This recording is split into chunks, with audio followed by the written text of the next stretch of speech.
Now let's get some more analysis on this with Jim Corr, a political activist and musician from the Irish band The Corrs. Joining us live now from Belfast. So your home country, Ireland, has been bailed out by the IMF and the EU, but the tough austerity measures have been a part of this deal. Tell me, how bad is it for the majority of people there? Are they losing their homes? They're losing their jobs? Can they afford their mortgages?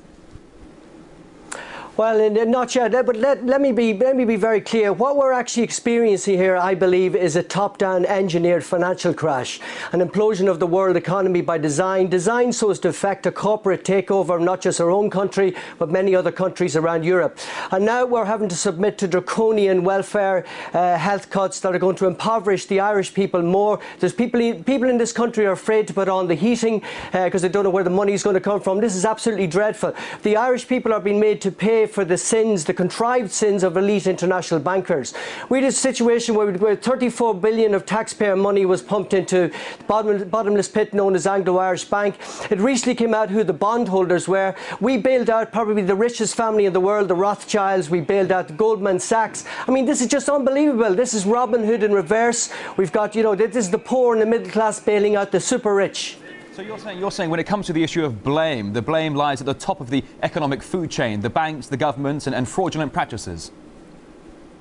Absolutely. Listen, through an expansion or contraction of the money supply in the system, but the people behind the money issuing central banks of the world are able to move a great many people between prosperity and poverty and grades thereof.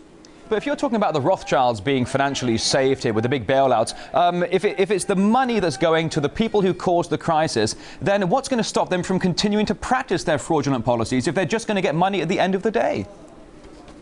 Nothing unless people wake up en masse. Look, we should have followed Iceland's example. What has Iceland done? They're now exiting the recession. They've defaulted on their debt. They've burnt the bondholders. They've said no to the EU and the IMF, and now they're on the road to recovery. That is the model that all the European countries need to follow, because Portugal is next, Spain is next.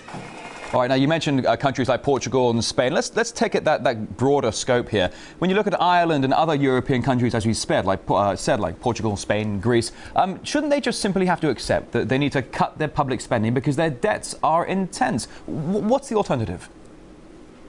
Absolutely not. Well, look, we are actually a very, very rich nation, and a lot of Irish people are wakening up to this here. We've got oil and gas reserves off the west coast of this country, which could amount to possibly trillions of euros worth of gas and oil. We could solve our debt problems practically overnight if we wanted. Ultimately, the solution is, the root cause of the problem is we're not printing our own debt-free money. That's what we need to do. Like Abraham Lincoln's greenback, we need to get back to printing our own debt money.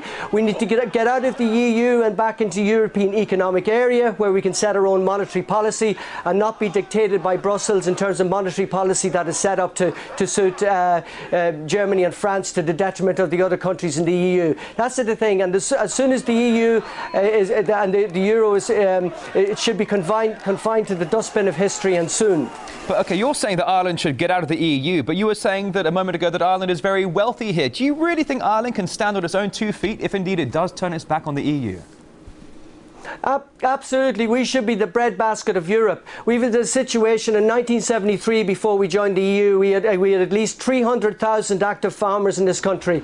We now have about 120,000 farmers, and only 30,000 of those are full-time. The farmers need to get back to growing crops again. The fishing industry has been decimated as well. We've handed the EU about 200 billion worth of our fishing. We could be self-sustaining completely, and as I say, with the oil and the gas reserves off the west coast of this country, we will be able to solve our debt problems in a very short space of time. So you're saying that getting Ireland out of the EU would solve your debt problems. But talk to me about this. 2010 has been a chaotic year for the entire Eurozone. A huge protests all across the continent. What can be done to quell this anger and return some sense of normality, do you think? Well, I think obviously our government, and I can speak for Ireland, they're pandering to the EU, being dictated by EU. I came out and I warned the Irish people that the agenda, 2 years ago, the agenda was the erosion of our national sovereignty, and now we have budgetary policy being dictated by Brussels. We can no longer call ourselves a sovereign nation, and that's what's been set up for the rest of the EU countries. We need to be able to stand on our own 2 feet. We need a complete overhaul of the political system in the country, and to install people of integrity in positions of power that have genuinely got the best interests of the Irish people at heart.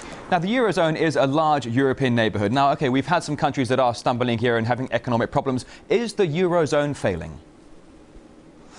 I believe it is. You know, as Nigel Farage says recently, we can only hope